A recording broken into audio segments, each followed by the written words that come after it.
জেলা প্রশাসকের সাথে রুমিন ফারহান ও তার কর্মীদের বাকবিতণ্ডা দেখুন ভিডিওতে। এইরকম দেখায় আপনাদের খোঁজ নেন, প্রশাসনে বসে আছে, খোঁজ নেন। Excuse me, sir. This is the last time I will not listen to this. সব জায়গায় হচ্ছে।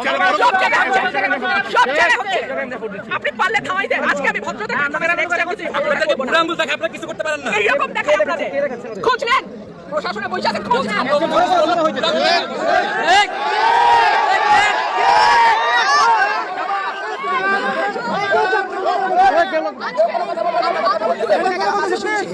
ভবিষ্যতে শুনবো না। আর আমার এই এখান থেকে বাইরে যেতে পারবেন না। আমি যদি না বলি এখান থেকে বাইরে যেতে পারবেন না স্যার, মাথায় রাখেন। শেখ হাসিনার সময় আপনারা যাদের কথা এখন চলতেছেন তারা কানে ধইরা খাটের নিচে থাকতো স্যার। আমি রুমিন ফারহানা, কোনো দল লাগে না আমার।